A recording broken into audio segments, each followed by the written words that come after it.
We are the Association for Child and Adolescent Mental Health, or ACAM for short, and this is ACAM Learn. Welcome to Mind the Kids. I'm Dr. Jane Gilmour, Honorary Consultant Clinical Psychologist and Child Development Programme Director at UCL. And I'm Umar Toseeb, Professor of Psychology at the University of York, focusing on children and young people's mental health and special educational needs.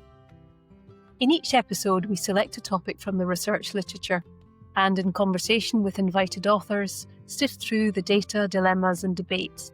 We leave you with our takeaways for academics and practitioners. Today, we'll be discussing the psychiatric profiles of children in the care system. This episode is called Mental Health Needs in Care but Missed Out. I do want to ask, once we get our guest on, is it looked after children or children in care? And are those the same group of people, or is it different, or is it subgroups of a larger group?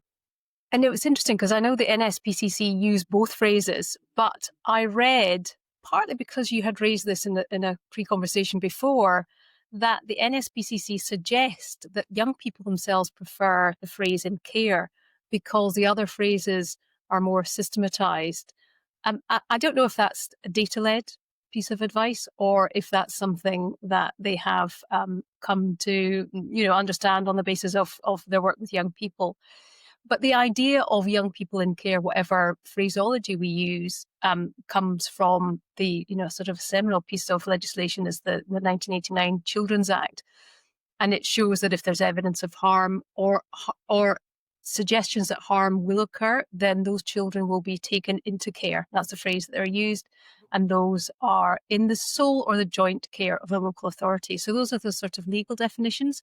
But I think you raised a really important point about saying, what phrase is preferred, whether that's from the literature or for the young people themselves. Like, I was thinking about, what do I know about children in care? And it was growing up with Tracy Beaker. Does anyone remember that TV show in the early noughties?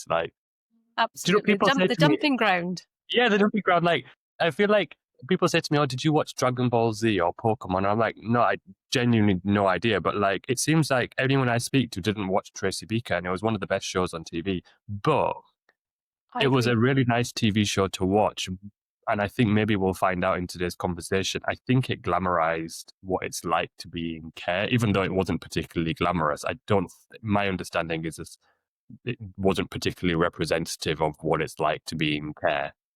I do, I guess because it was a child's program, it probably would necessarily have to gloss over some of the realities of it. But what I did think was really useful is that they were able to describe some scenarios that probably young people in care or young people in difficult circumstances would recognize in themselves. I think the ideas of care are interesting. I read a very interesting review by Lisa Bunting, who I think is at Queen's in Belfast, looking at the different rates across the UK in terms of regional rates and processes, which is very relevant for our paper discussion today for this group of young people.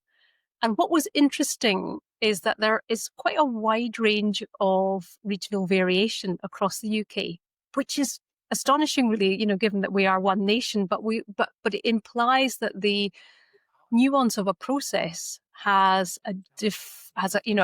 has a significant impact on who's identified and how those young people are managed and cared for. So, for example, Scotland has a different definition of neglect as compared to the rest of the UK, and there are different rates. So it's I think the idea of definition is really interesting, raised as a concept. I think the other thing that the Bunting review looked at was the categories of abuse. And I think that was something that you were interested in too, wasn't it, Umar?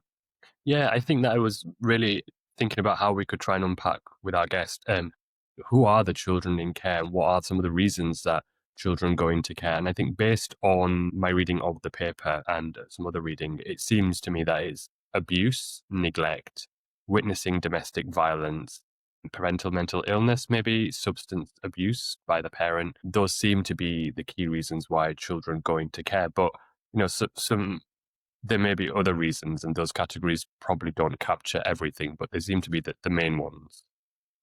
Am I reading the literature? And I wouldn't say that I know this literature well, and certainly Eva, our guest, will be much better placed to make some commentary on this. But my understanding of the literature is that rates of emotional abuse in particular have increased, particularly since the early 2000s.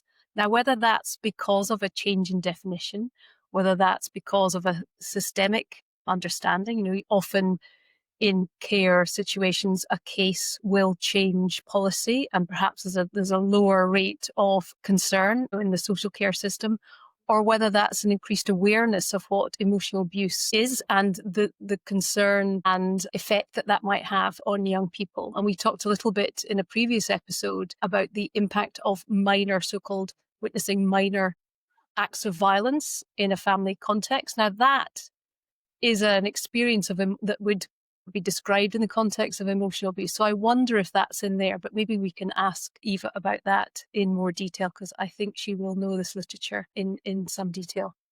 Yeah, and I think if we're thinking about children and young people's mental health and development, we've talked about some of the reasons why someone might go into care, and those themselves, those reasons might be associated with poorer outcomes in children. But then there's also, what is it about care or being in care that then might be associated with poorer outcomes? So instability, so moving around different care homes or care providers, being separated from your parents or your siblings, brothers and sisters, that might also be associated with poorer outcomes. And then depending on where you move, and I don't know enough about the care system, but you might have to change schools. And then that might mean that you have a separation from friends and having to make new friends. So if we think about this as the reasons why you go into care might be associated with poorer mental health, but also things about being in care might also be associated with poorer mental health. Yeah, there's additional challenges in an already vulnerable young person having to adjust to a new family environment, if that young person is lucky, or a new system, if that young person is in, a system of care rather than a foster family, and so on. Understanding and recognizing who they are in the context of that, as you say, shifting to a new school and a whole new social environment, which we know particularly for teenagers, will be an enormous draw on their capacity to cope. Being integrated into one's peer group is one of the key developmental tasks of a young person, and so disrupting everything that they know. And it may be close by, but it certainly will be a different setting. So I think that's a really good point. Already vulnerable young people are having to deal with new demands, and so there's an additional task there. I really want to talk about attachments and attachment theory, but actually let's just introduce the guest, and then hopefully we can unpack some of that with the guests. Today we're joined by Dr. Eva Sprecher from University College London. Eva is the lead author of the paper Sufficiency of Current Practice: How Well Does the Strengths and Difficulties Questionnaire Detect Clinically Elevated PTSD, Anxiety and Depression Symptoms in Children in Care, which is published in JCPP Advances. Welcome, Eva. Thank you for having me. No, thank you. So let's start with some just big picture questions. When we're thinking about children in care, what are the proportions of children who are in care? Is it a large amount of children who go into care? Is it a small amount? And have those numbers changed in recent years, or is it quite static? Just give us a sense of what numbers are we talking about? So in the UK, there are about 100,000 children living in care, and globally, that's more like 2 million. So that number actually sounds quite small, and the reason for that is because lots of countries don't have formal state care systems in the same way that the UK does, particularly in parts of the developing world. When we're talking about rates of young people living in care, it's sort of something like 1% of young people are living in care at any time, or 1 in 30 will sort of have experience of the care system at any point in their childhoods. So that's kind of what we're talking about. I know this has been touched on, but those rates are different across different areas of the UK and across the 4 nations of the UK. And that's driven partly by the fact that the care system is a devolved issue. So what that means is every government in the UK has its own sort of systems and rules around the children's social care system. But also We know from a wide range of research that entry into care is driven by rates of poverty. And we know that poverty rates are very different across the 4 nations of the UK. So some of the highest rates of children coming into care are in Northern Ireland, which makes sense because some of the highest areas of poverty in the UK are in Northern Ireland. So in some ways, that sort of fits the. I'm really interested in that idea of poverty, and we've had a few episodes in our podcast series looking at the effects of poverty and the associations of poverty. And it's a very powerful explainer. Could you go into a little bit more detail about describing what the mechanisms might be and what the associated factors might be, and why poverty has such a close association with the care system? Yeah, so I think it's a really complicated relationship. So there's probably no straightforward way of unpicking the chicken and egg between poverty and entry into the care system. So, of course, if you have two parents and those parents really are struggling with substance use difficulties or poor mental health, they're more likely to not be able to be working in full-time employment and therefore living in poverty. So those experiences might be driving experiences of poverty and driving experiences of young people coming into care. But you can also think about this the other way around, that for families who maybe over many generations have been living below the poverty line, our impact of poverty is really toxic, and not being able to have sufficient food or good housing or live in a safe area, all of which are associated with poverty, those also drive the rates of substance misuse and poor mental health and domestic violence. So those things kind of all cluster together. And it does feel that a really big thing that we could do to address the rates of young people experiencing abuse, neglect, or these other really difficult early experiences would be to address poverty more widely. So yeah, it's a complicated relationship. And am I right in thinking, and Eva, you will know this literature better than I, but that there's a particularly tight association between neglect and poverty, and that neglect has a variety of very pernicious effects, almost in addition to the other challenges described in abuse? Would you think that's a fair summary of the literature? Maybe you want to unpack that a bit. No, I'd say that that's fair, that if a parent is really trying to juggle all the things which they might need to do to make ends meet, it's much more likely that neglect will take place, especially if there are those other factors in play that we've already mentioned. For example, parents struggling with really severe mental health challenges, which might be linked to both those things. So that definitely is the case. I think sometimes we're quite resistant to think about all different types of adversity as sitting neatly in different buckets. So the idea that here's a child who's only experienced neglect but nothing else, or here's a child who's been exposed to parental domestic violence but nothing else, or here's a child who's been exposed to emotional abuse but nothing else. It's really rare that that's the case. That's normally not what we see amongst young people in care. They've normally experienced quite a few different types of adversity, and the threshold for coming into care is normally pretty high. So normally there's been a layering of lots of different experiences, which makes it really hard to look at things individually. But there has been some good research which has sort of pulled apart the effects of threat-based early difficult experiences and deprivation or neglect-based early experiences. And we do see somewhat different outcomes, but neglect is actually, as you said, no less toxic than the long-term effects of abuse. So we tend not to kind of get into a bit of an Olympics of what's the worst adversity. Once a child's come into care, we believe that actually a threshold has been passed, that they've had a really difficult start, and we need to think about how we support their mental health from that point onwards.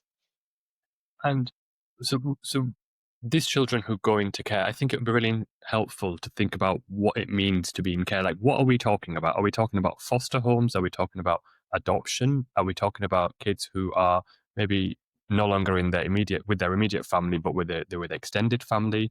And then there's like, I think the dominant view where a kid gets taken away from their family and is put, maybe it's not done with a stranger. Like, is that how are those all of the likely options and likely things that you're referring to when we talk about children in care? Yeah, so there are really specific legal definitions of what it means to be a child currently in care. And then there's this wider definition of what it means to be care experienced, which encompasses quite a big umbrella of different things.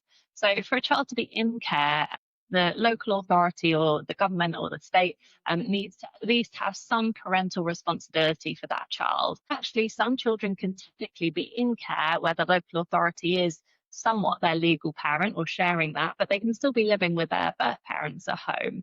So for the majority of young people who are currently living in care, they will be living in foster or kinship care. So around 70-ish% of young people in the care system live with foster carers, who are people who are normally strangers to them upon entering care. And then there's actually a subgroup within that foster care group who live with kinship or connected carers, who are people they would have known before they came into care, like grandparents, uncles, or family friends, and they take on a role in formally caring for that child, even though the local authority is still kind of the legal parent there.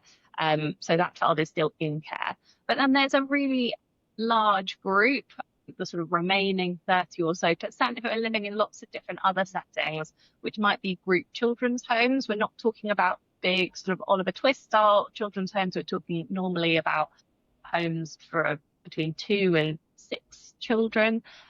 There's also some supported lodgings, which used to kind of be called semi-independent living. So when young people might be 16 plus and living in kind of group flats, when there might be a member of staff at the front desk certain hours of the day. Some young people live in youth hostels. Some young people are living in secure children's homes where there are some concerns about their safety or the safety of others. Unfortunately, quite a large number are in inpatient units in hospitals or incarcerated in young offender institutions. So there are actually a really wide range of settings when we're talking about what it means to be living in care. But the vast majority will be living with foster carers, kinship carers, or in children's homes. And just to quickly touch on adopted young people, we normally not talk about adopted young people as living in care because they're living with their adoptive parents, and the adoptive parents are the legal guardian. So that child is no longer under the care of the local authority, although around 5% do come back into care later. Children who are adopted normally are adopted very young out of the care system in the first year or two of life, and it's quite unusual to be adopted later than that. And it's sort of actively discouraged for example, foster carers to adopt children out of the care system, which is very different in the States. And there's now something called a special guardianship order, where a kinship carer, if a grandparent is caring for a child with the local authority, they can actually step into that parenting role and take on some of that legal responsibility. And finally, just to say, lots of young people have something a little bit like care experience, but might live in the wider community. So young people may be living with a grandparent because their birth parents are not able to keep them safe or look after them, but maybe the local authority was never involved. So that's very much like living in care, but those children don't have the care of the local authority. So they're not a child in care, or what's sometimes called, but not the preferred term, a looked after child. So you've brilliantly described a variety of scenarios that may, as Umar said, that may have different challenges within them. Are there data suggesting that there is a preferred outcome? Now, of course, taking a child out of their family of origin is quite a dramatic intervention, and it's usually made, as you say, the threshold is pretty high. And we know that our preference is to maintain the child in their system, if they're in their existing family, if that is safe for them. But you've described lots of scenarios. Is there one that is associated with a better outcome? Now, I could make some guesses given some of the things that you've described, but do we have data suggesting that one outcome is better than another in terms of one setting is better than another in terms of outcome? Or is there a best fit for a young person depending on their needs? Yeah, I think it's, again, a really complicated issue. That's going to be my... I'm asking all these concentrated questions. I'm sorry. No, we tend to, the sort of accepted wisdom for a long time was that adoption was the best outcome because it offered that real legal security for young people who had entered the care system. However, there is also some evidence which has come out around securing early stability, where a child quite early lives with a member of their extended family or family friend, so a kinship or connected carer. Having that stability with a kinship carer early can be really beneficial. However, again, it's a little bit chicken and egg, because when young people are able to live with an extended family member, maybe that means that some elements of the family system are intact, which could be a protective factor. Or maybe it means that that young person was able to come into care at a point where their emotional and behavioural needs were such that they were able to safely live in that kind of setting. So again, we do tend to see somewhat better mental health of young people living in foster care, but maybe that's because foster carers feel better equipped to care for young people with slightly lower emotional and behavioural needs than children who are living in those group residential homes where there's higher staffing, and staff might feel more equipped and supported to look after young people with higher needs. So it's a bit hard to say, are those the young people who maybe had less difficulties at the point where they came to live with whoever they were living with, or is there something about living in foster care specifically which is beneficial, or being adopted specifically which is beneficial? Or is it more, if you come into care really early, that allows us to intervene at an earlier point? So it is quite complicated, and it's my belief, and also not really so much just my belief, but on the basis of speaking to lots of people who've grown up in the care system, that there is no one right fit. It's about thinking about what an individual young person needs. So even though we might see, the outcomes look really good for foster care, that's what we should push for. If we've got a teenager who's about 15 when they come into the care system, often people will say, it's really weird for me to join someone else's house, someone else's family. It didn't feel right. I didn't know how to get used to their way of doing things. Whereas I felt a much greater sense of comfort living in a children's home, where I was able to develop my own routine, and us together were able to define what that household or what that family looks like. So I think sometimes there's a push towards, let's close all the children's homes and let's just go for a foster care approach.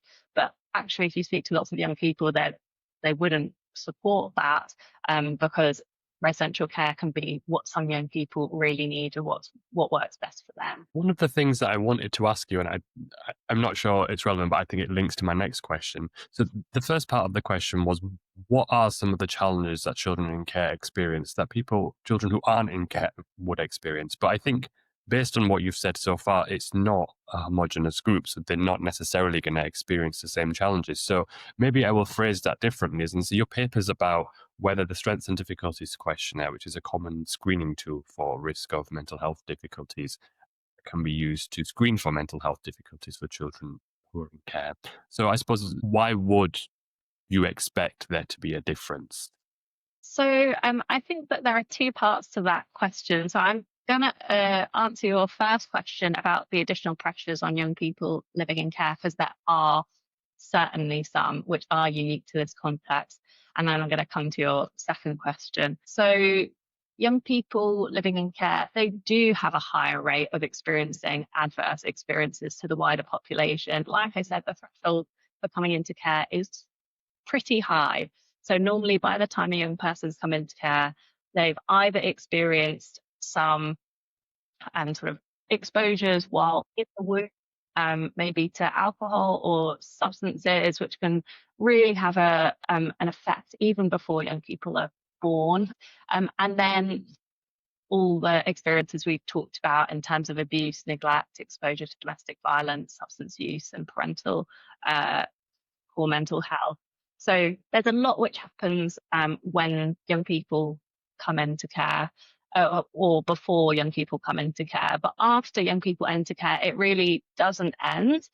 some young people report that coming into care itself was their most traumatic experience. And if they're having symptoms of PTSD, often the thing which is reoccurring to them is that experience of coming into care. It can be so scary to be taken away from everything you know, often in the middle of the night, possibly in a police car, often with people really upset. Potentially there's been some kind of crisis.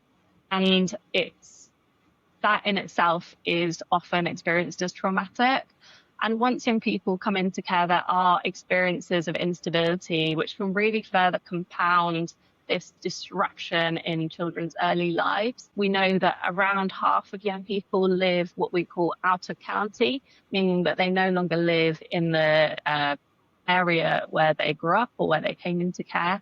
And the charity Become, which works with care leavers or young people with experience of care, highlights that many young people are moved hundreds of kilometres away from their homes, away from communities, possibly away from really anyone they know. And that obviously takes a massive toll. And also young people it's not uncommon for young people to move around multiple times in a year. There's a small but definite group of young people who are moving more than 3 times a year while in the care system, which is incredibly disruptive.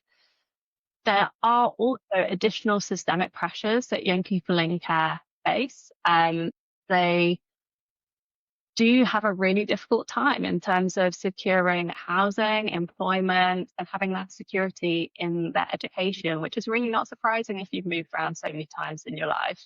And just to give you one example of a young person we interviewed as part of a really big study of young people in care in the UK called Rethink. This young person talked about she'd lived actually in a really stable placement with her foster carer for many years since she was really little. But then on her 80th birthday, she had to go and apply for benefits and become a tenant in the household in order to stay put. She'd been there since she was a little child, but on her 80th birthday, legally she had to become a tenant and she had to apply for housing benefit and pay it to her foster carer. And it wasn't a question of the money, but that sort of stigmatization often forces lots of young people to move out of where they're living prematurely, to not have that safety net, because often young people can't move back to live with their foster carers because now that room is reserved for another young person, and there's all sorts of DBS checks and criminal records checks that they would have to do to come back and stay overnight. So that safety net is really not there, and that's so challenging. So the rigidity of the systems can really compound what already has been a really difficult start.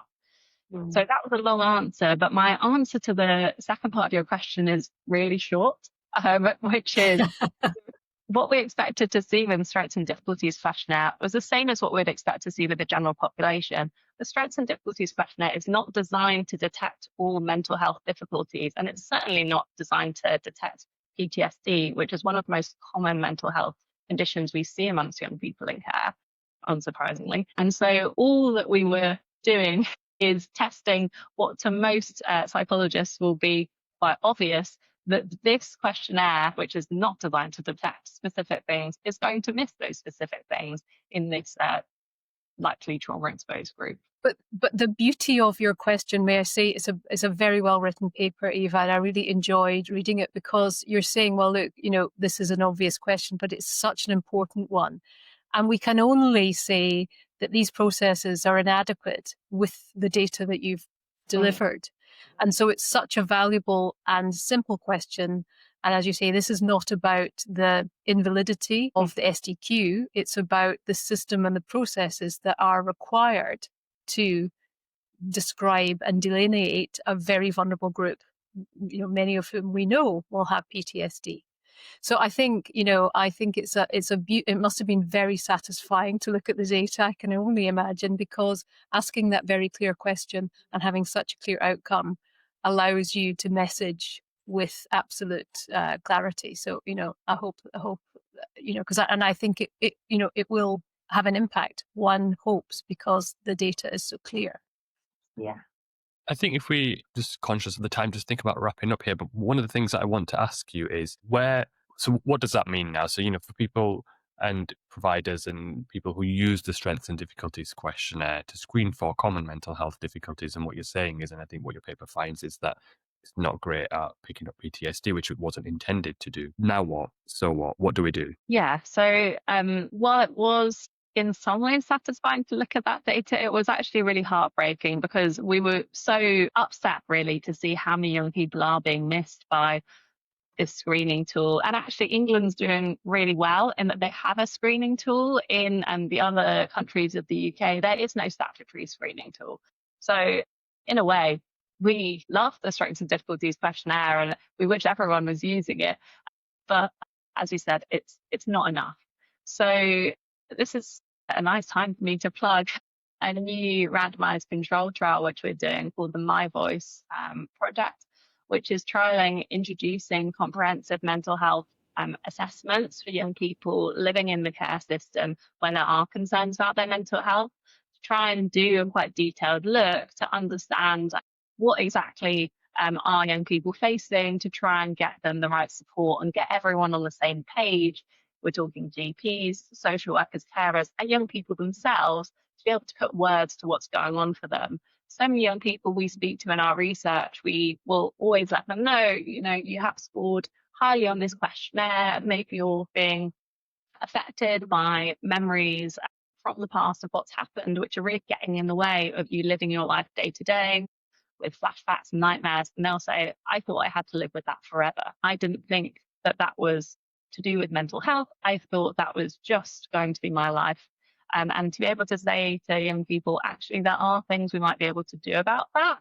And there are some treatments which might help to address those difficulties, was actually a revelation to so many young people who never had that conversation with a professional before. It's also worth saying we're really happy to see that there's been a good appetite amongst policymakers for looking into this area in more detail and thinking about statutory practice. And we've been having conversations with the Department for Education, who are responsible for mental health of young people living in care, to think about what statutory practice could look like in terms of screening to try and identify where young people might be struggling and get them into services. We know children in care are less likely to be accepted into mental health services, unfortunately, and less likely to get access to evidence-based treatments, which is yet another layer of sort of disadvantage that they're facing. So yeah, we're in those conversations, and it's been really great to see quite a lot of uptake of that. And the UK Trauma Council recently published a recommendations report around improving access to mental health services for young people living in care.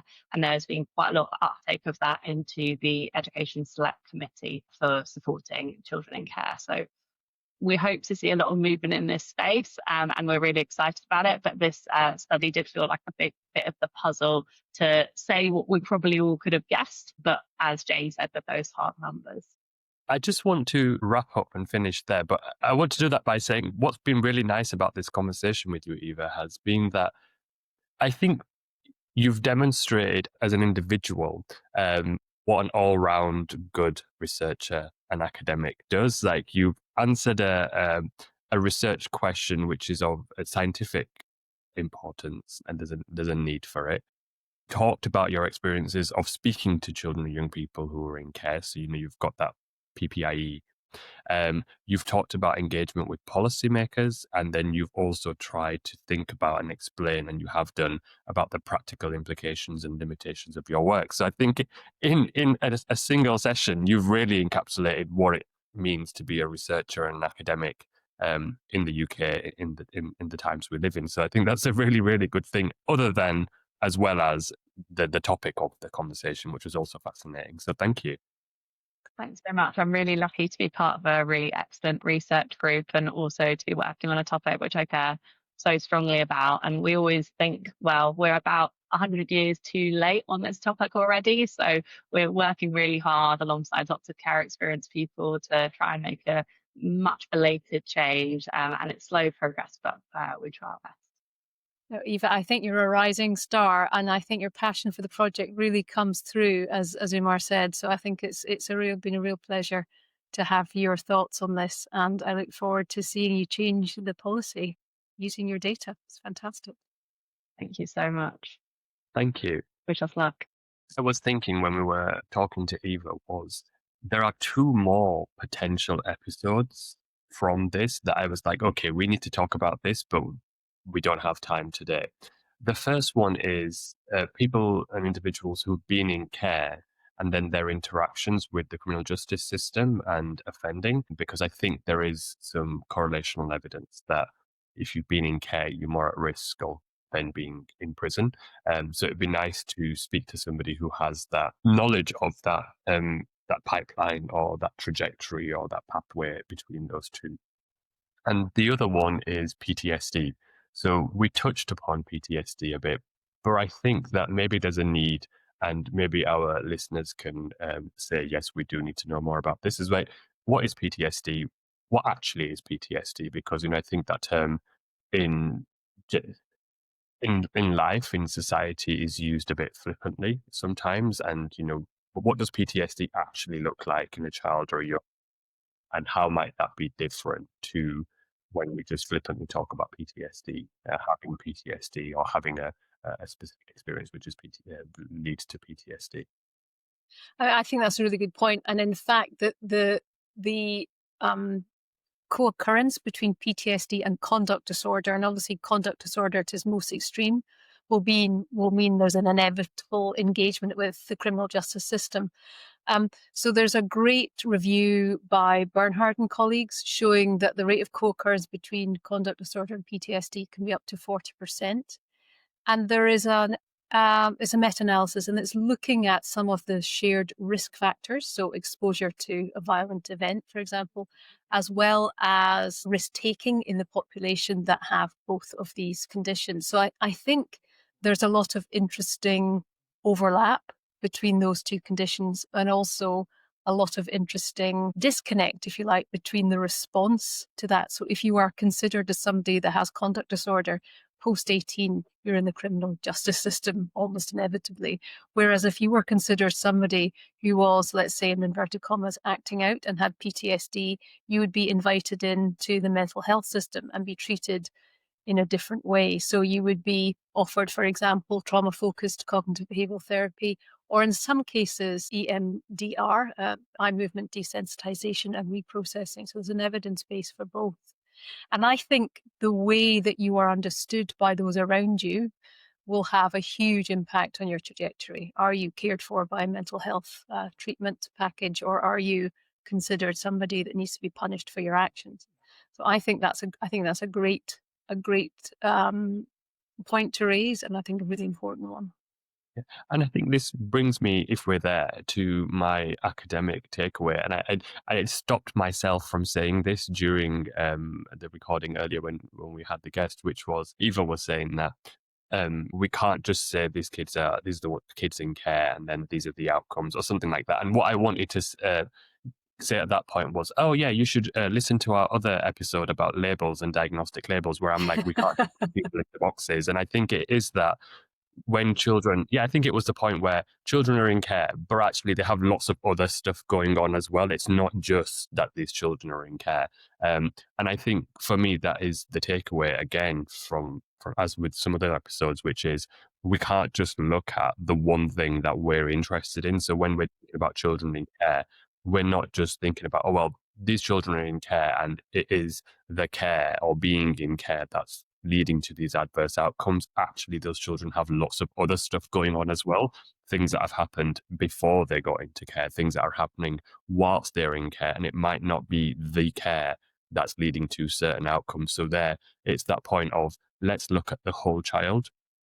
Let's look at all of those strengths and challenges that child is experiencing, and then do something with that, rather than just looking at the child, the variable of the child in care. And actually, with lots of population-based longitudinal study data, it's easier to some extent to do that, because you have information about the rest of those children's lives. You don't just know that they are in care. You also know when they were born, how many siblings they had, what age they left their family home, what their mental health was of the parents, financial situation, all of those things in neighborhood deprivation, you have that, and then you build a picture about the child rather than just looking at that one thing. I think that's a good point, well made. I think from a clinical point of view, I think the takeaway is, somewhat, I don't know if this is an obvious point, but it really struck me when Eva said that we know from her data that, and her team's data, that over half the young people who had a mental health condition within their group were missed. And these are treatable conditions. And those young people were, it was a revelation to those young people saying, well, perhaps those PTSD features could be treatable and they might be resolved. And that's a really important thing. I think the other obvious thing to say is that, and I think Eva did make this point, that the SDQ is an excellent measure, but it was designed to screen and paint a picture with a broad brush. And so there's nothing wrong with this tool. It's that these data highlight that we've got to ask the specific questions to get an accurate picture of these high-risk populations. We've got to use the right tool to get the job done. And next week, we'll be speaking to Dr. Nina Higson-Sweeney about fatigue and depression.